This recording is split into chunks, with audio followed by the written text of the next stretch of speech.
So during this session, I want to talk about how we discern whether or not we're a disciple-making church. Or maybe better yet, what kinds of disciples we're making as a church. Because the reality is that every one of us is disciple-making. Every one of us is making disciples.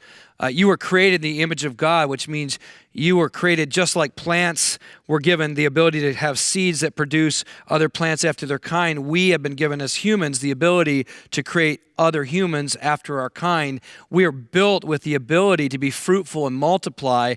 And whenever God gives you influence in someone's life or in a sphere of life, He's given you the ability to shape someone's life. He's given you the ability to lead someone in the way they should go. In a sense, whatever you're doing or wherever you're at, you are making disciples of someone or something. The question is, who or what are you making disciples of?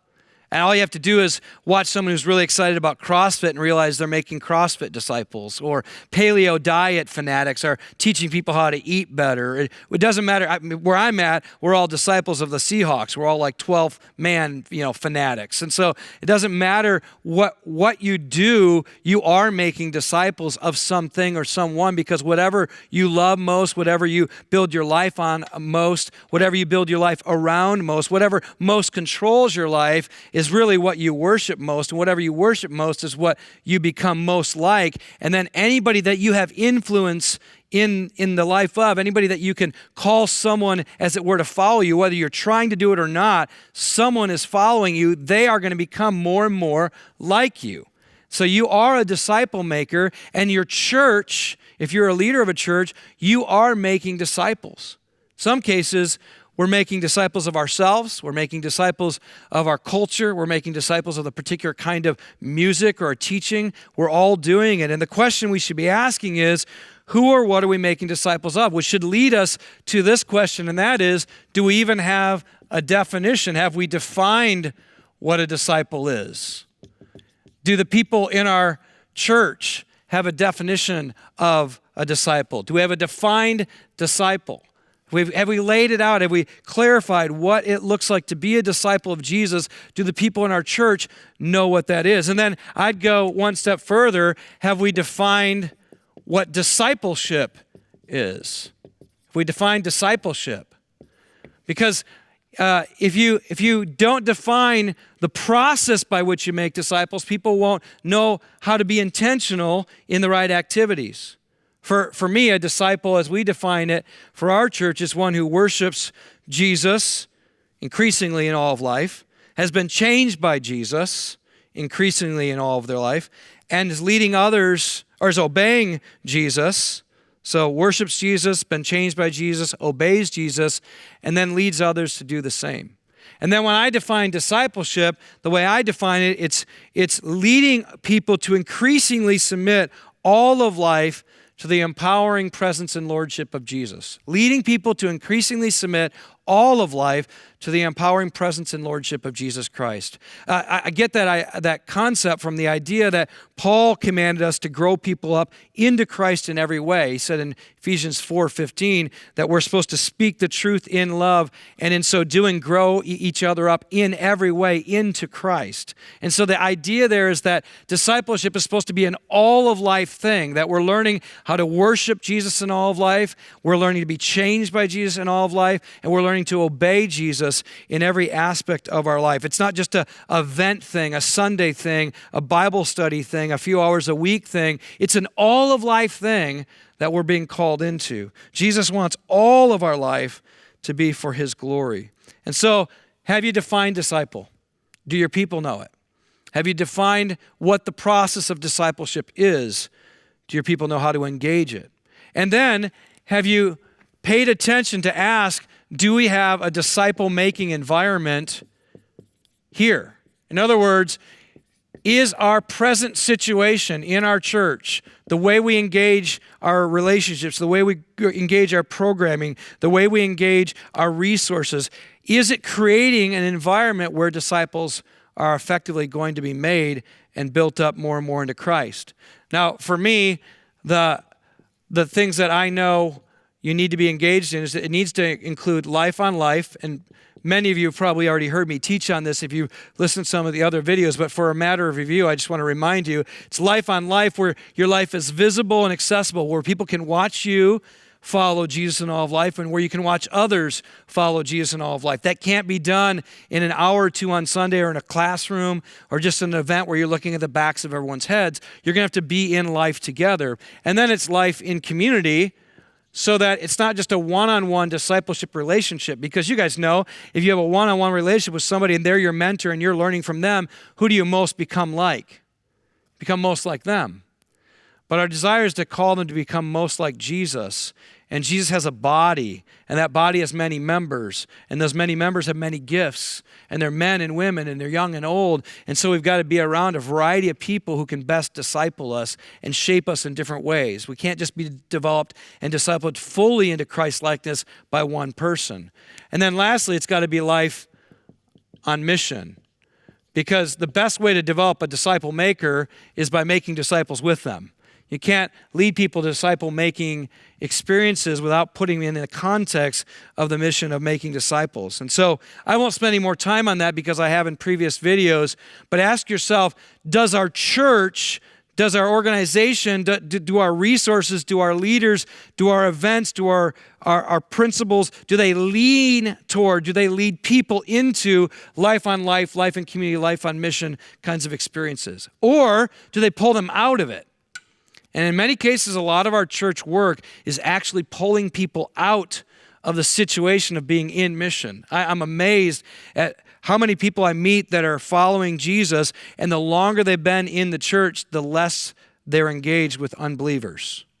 It's like they've been pulled out of the mission field, not pushed out into the mission field. And so we got to ask ourselves, are we actually pulling them out and keeping them from? Are we engaging them in and sending them out? Are they getting a kind of a group, a community that's just people that are all like them? Do we organize them all in kind of like-minded fashion so they're all in a group of people that are just like them, the same age, same way of thinking, there's no diversity whatsoever? Very likely they're not going to grow up into Christ-likeness if they've just got people around them that are just like them. They need people that are different, that are older, younger, of different sex, of different background, of different ethnicity, of different gifting to pour into them. And so ask yourself, are you creating those kinds of environments for that to happen? Then next, I want to encourage you to think through your metrics. You might have to change your metrics. Meaning, what do you measure? Pay attention to what you measure, because whatever you measure is what people will come to believe is most important. And you might go, well, how do we measure? Well, there's a lot of ways. Some of you do it very formally. You go, okay, we're going to count butts in the seats, so we're paying attention to how many people show up on Sunday. We're going to measure our budgets in terms of our giving and the dollars that are coming in. Some people measure how big their building gets, and that the larger the building, the more successful they feel. And none of those things are evil, just to be clear. Like, knowing how many people are gathering on a Sunday, if you have a gathering, it's not a bad thing. It's an important thing. Especially if you want to be hospitable and you want to care for people. It's not wrong to measure giving. It's important to pay attention to how your church is doing in that area. It's not wrong to provide places for people to gather, whether it's a home or a building or not. Those aren't evil things in and of themselves. But ask yourself, what are you communicating to the body that you're leading by the things you measure? So for instance, if what I celebrate all the time around here is we're getting more and more people coming to Sunday, and that's all people hear, then I'm training them in what it looks like to be a good disciple, which means invite your friend to Sunday. Again, not bad, but if that's all they know, what they'll start to believe is Jeff is the disciple maker, not us. Our job is just to get them to Jeff, and then Jeff will preach, and it'll all happen there. Now, God uses the preaching of his word. He uses our gatherings, I think, powerfully to do a lot of great things. But I got to be careful that's not the thing that I celebrate over everything else. I want to also celebrate them being disciple makers. So for instance, in our gatherings, we have a regular time where missional community leaders will share what they're doing in their missional community, and we want to highlight them as the disciple makers, as the real staff, as it were, of our church. And so every week we get to hear from them. And you know what? I'm in a culture right now where it's a high performance kind of culture. So in some cases, some people are going to be hesitant to step out into a new thing like missional communities because they're afraid they're going to fail. And so it's like, forget it, we're not going to try because we want to do well at everything we do, and I'm not sure I'll do well at that. So what am I measuring? Part of what I'm measuring is failure, and saying failure is success around here. So I'm having missional community leaders get up and say, yep, we don't have a mission identified right yet. We're not really doing that well at this thing, and we're struggling through that thing, and they share their struggles, and I want them to do that. And then I say, man, isn't this great? We have a place where the grace of the gospel allows us to talk about what we're not doing well at and what we need to grow in and how we can improve. And so what am I doing? One of our metrics that I'm setting, without me saying it, is failure is success around here. Because it means you stepped out trusting that the grace of the gospel is sufficient for us to not have everything right all the time. Okay? That's a metric. Are we celebrating our failure because it shows a sign that people are stepping out and taking a risk, trusting God with the results. So, but at the same time, I am counting how many people are on Sunday because I need to know how many people are filling this place, how much space do we need to make, are we growing bigger but not growing outward? Or I want to know about that, because if I got a lot of people gathering on Sunday but not a lot of people scattering throughout the week in missional community, then that tells me we got something wrong, that there's a ratio problem of our equipping not meeting the needs of the people to equip them to get out. So what else am I going to measure? I'm going to measure how many missional communities are getting started, how many disciples are effectively being made as evidenced by baptisms, but not just baptisms by me, baptism by missional community leaders. So I'm really going to start paying attention to who's getting to baptize people around here. That's going to show us who's leading people to Christ around here. Even in our giving, we made a shift in our giving and said, let's not just measure whether we're growing in giving, because you could grow in giving by just increasing the number of people that are coming. Or you could grow in giving by having just a few people who give a lot more money than everybody else. So we established average Joe giver. And the way that we figured that out was we kind of went into the region and all the different areas where people come to be a part of Doxa Church, which I'm leading right now, and said, okay, how much is the median income? And we kind of averaged that out and figured out the median income. And we said, what would 10% of the median income be? What would 5%? What would 2%? What would 1%? And so on and so forth. And we said average Joe, when we looked at our giving, and we looked at the median income presently when I first showed up here and replanted Doxa Church this past January, was giving about 1%. And so we said, we want to grow average Joe to 5% in giving by the end of the year, because growth in giving is an evidence of growth in discipleship. And it really is, because where your treasure is, there your heart will be also. And we need to pay attention to what people are doing with their money, because what they're doing with their money tells you what they value. And so, yeah, we're going to measure giving, but let's measure it in a different way, not just how much money's coming in, but rather who is giving, how are they giving, what does it represent in terms of their heart, and how do we continue to keep growing them in generosity? Now, another thing you might want to measure if you are a church that's got missional communities is how much is the missional community, each one of them, giving benevolently, like towards food. That's a lot of money if you're hosting people, or towards certain needs when people have certain needs come up. How much is going out? One year, I remember when I was leading in Soma, Tacoma, we had well over $120,000 go out that year in benevolence just from the missional communities alone. A lot of money. That's a generous people. Now, if you only measure giving on Sunday, you might go, well, we're not giving that much. But when you measure all the ways in which people are giving, you might find out they're much more giving than you realize. They're much more effective in growing in generosity than you realize. In fact, one of the couples that I heard of recently in Soma, Tacoma actually put about $15,000 into a remodel of a portion of their home to make space for a single mom to live there. That's a generous couple. That's a disciple who's growing in generosity. So how do you measure those things? That's the stuff you got to start asking is, what are we measuring? Is what we're measuring the right stuff? I've thought one measurement I wish I could do I'm not sure how to do this. I think it's easier in a smaller church, but like to take a regular assessment of your people and say, how many of you would say that there is a person who doesn't know Jesus that would consider you their friend?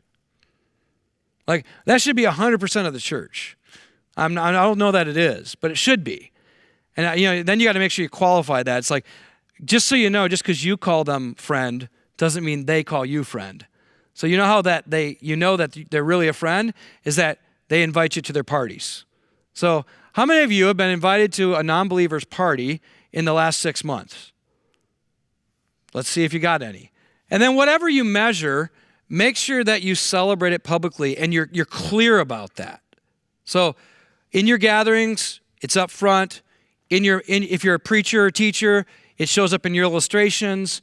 When you talk about the failures, you talk about your own, and then you talk about how you work through that. I mean, for me, if I want to build a church that is eager to step forward and is okay with failure, I've got to talk about my own failures. I got to confess my own brokenness, and I got to celebrate the grace of God meeting me in that place of need and my own brokenness. So think through what you're saying, what you're communicating, what you're lifting up, because that's what your church is going to know is important to you. And they follow leadership. If they're a part of your church, they're following your lead. So change your metrics if necessary. Then communicate and teach towards discipleship in everything you do. Communicate and teach in everything.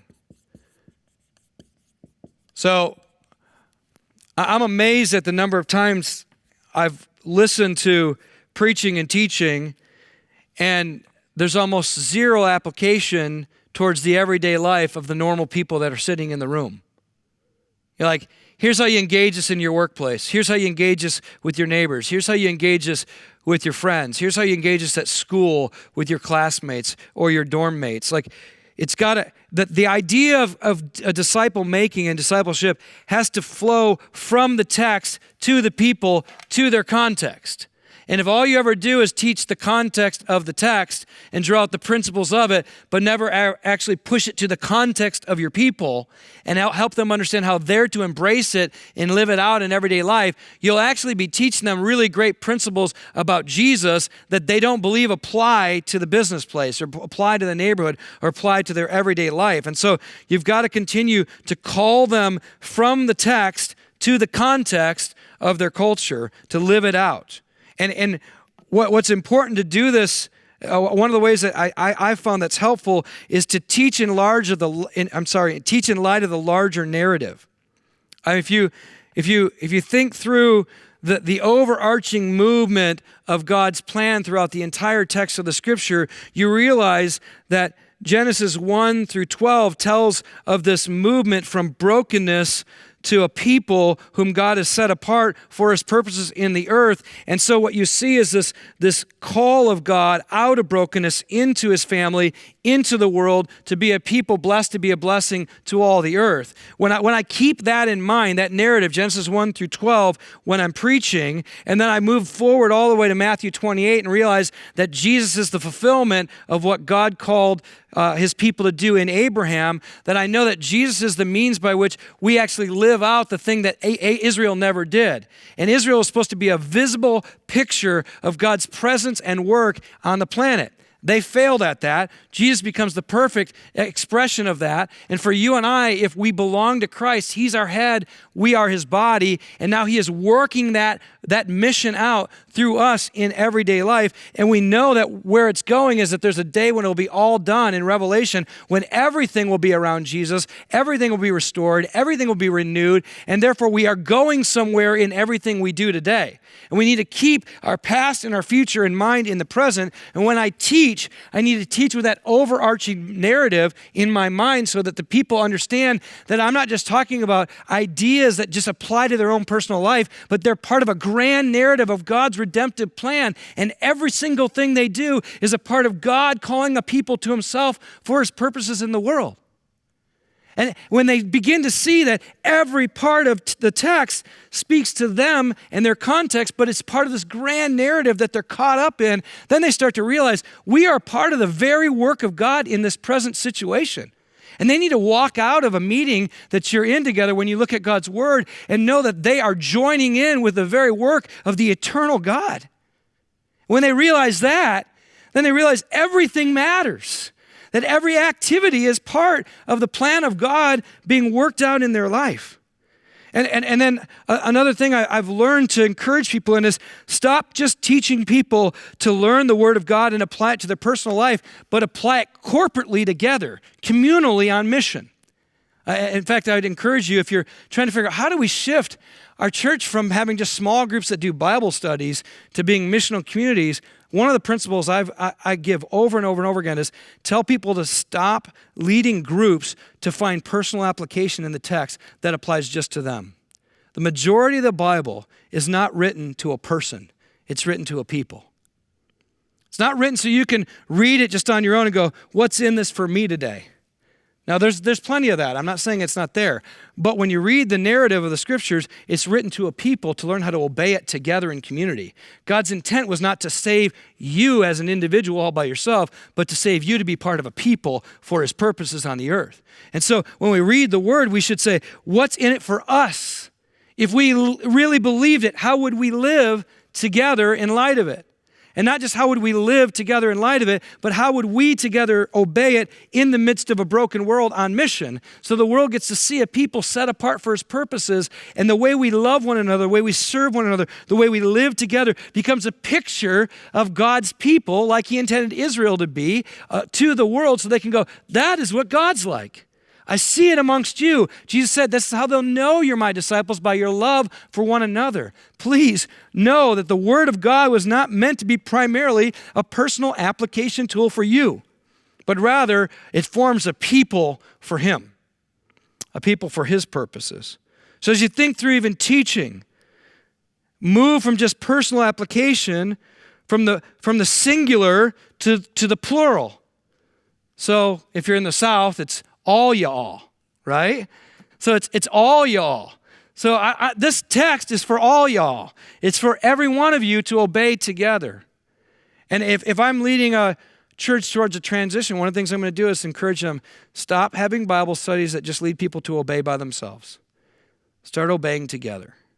Start saying, if we believe this, what would we do to each other? What would we do with each other? And how might we do that on mission? How might we do that in the middle of a world that needs to see what a disciple of Jesus looks like as we love one another? And then, as you can communicate and teach it and everything, in fact, let me just back up a sec.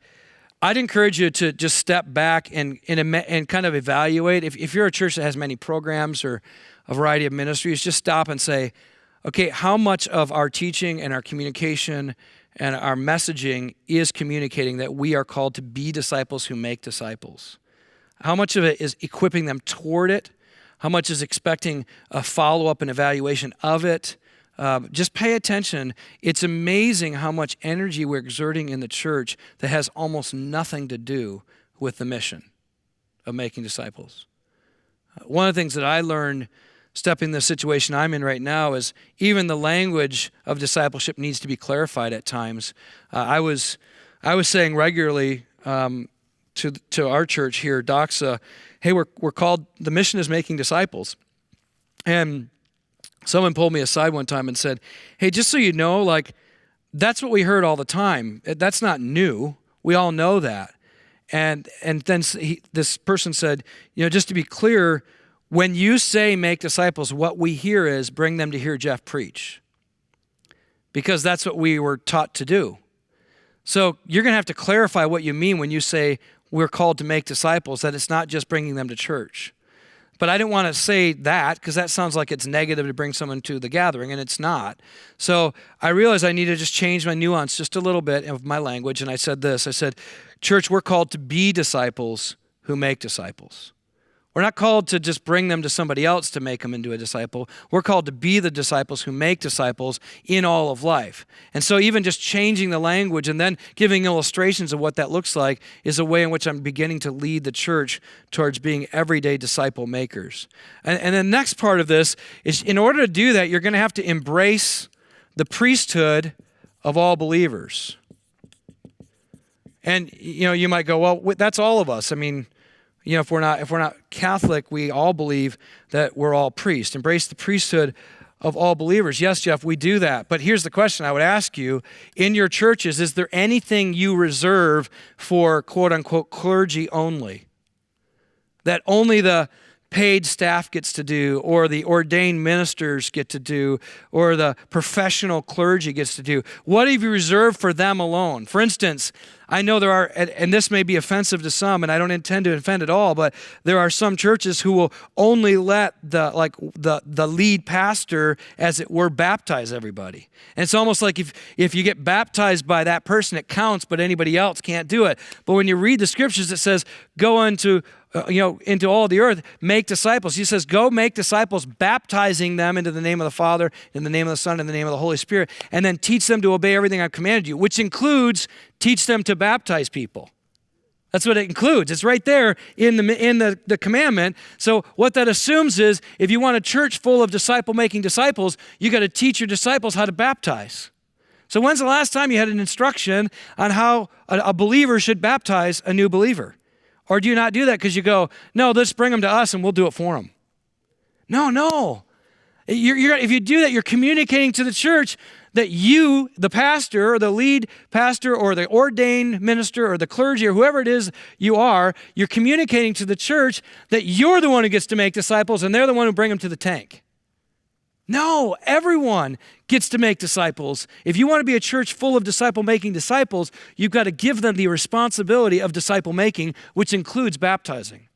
So for us, even recently, we had a baptism and we were talking through how that's going to be a little different maybe than in the past. And I said, I want whoever led the person to Christ or whoever is the missional community leader who helped them, or even more if you want a few in your group, I want them in the tank over here.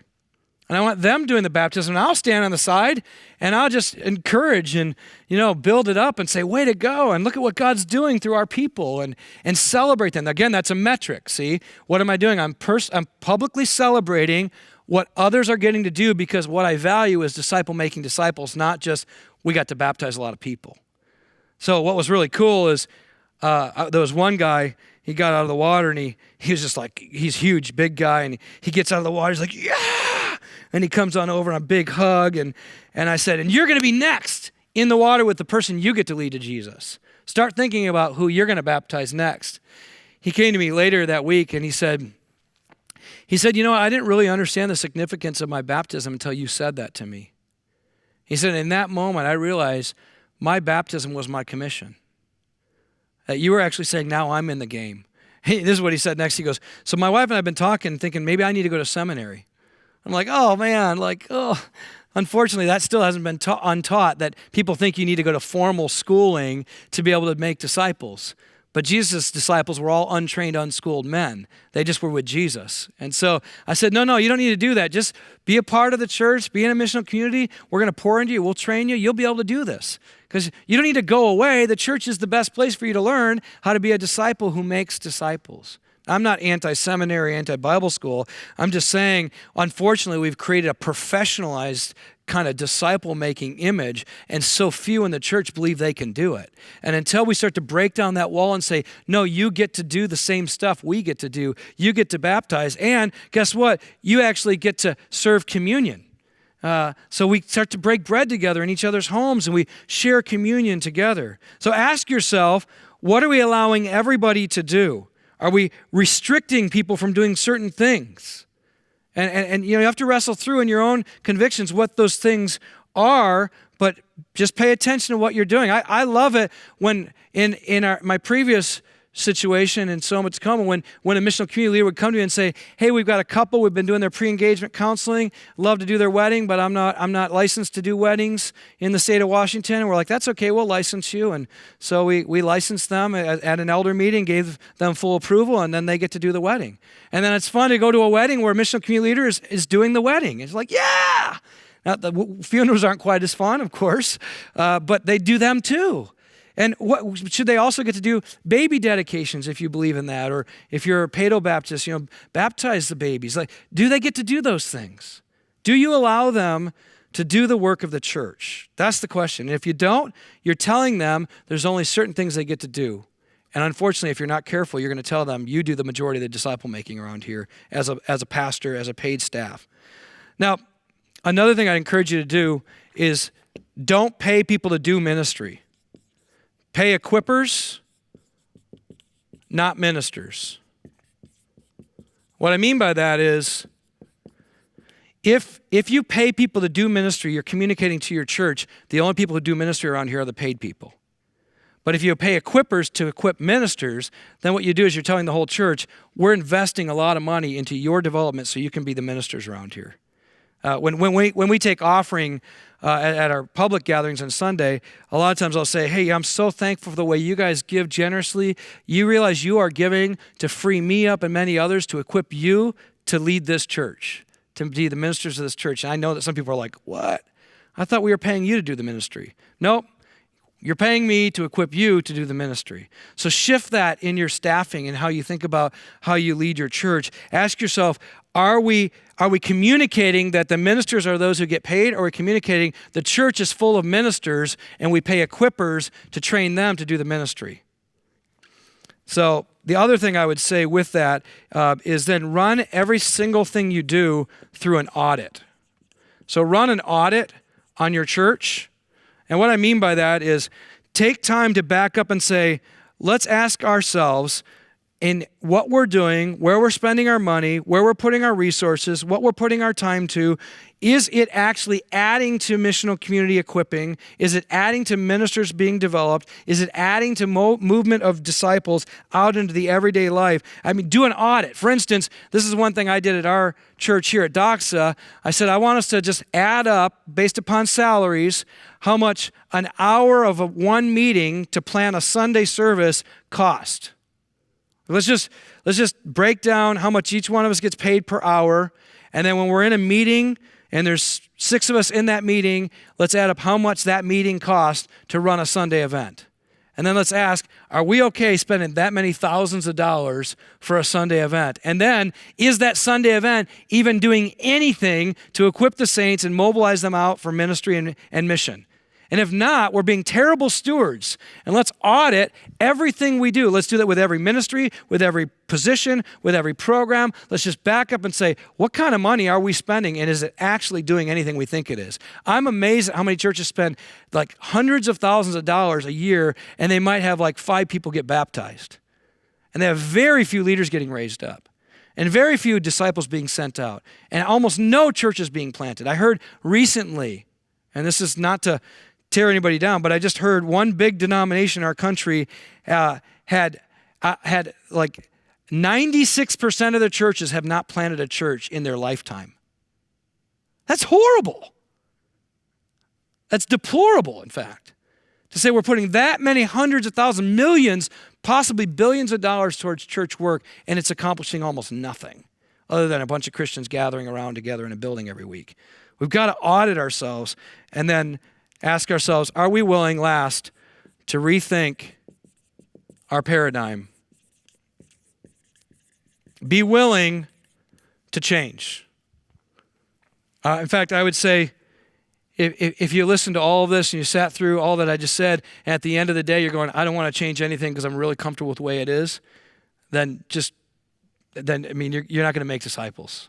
You're not going to be a disciple-making church if you're not willing to change the patterns you've been engaging in that maybe don't work. I know for me, one of the greatest gifts God has given me when I experience it is the gift of repentance. When I can get to a place and I can go, okay, that was wrong. I've been doing things wrong. It's not effectively helping. It's not equipping. It's not mobilizing the people on mission. It's not proclaiming the gospel effectively. It's not making disciples. God, thank you for your grace and revealing this to me. I don't want to be so full of arrogance and pride that I'm not willing to admit that I've been wrong.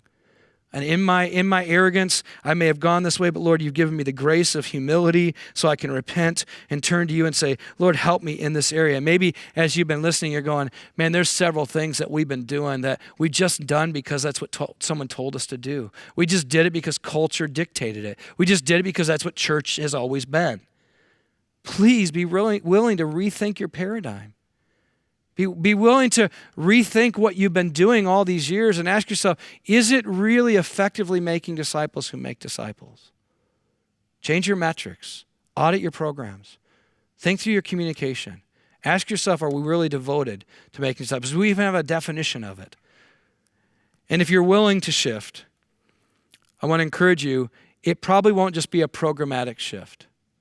It won't just be adding a program. It won't be adding another ministry. It will likely be a paradigmatic shift that results in possibly a systemic shift in your church. You may have to think through all the systems differently.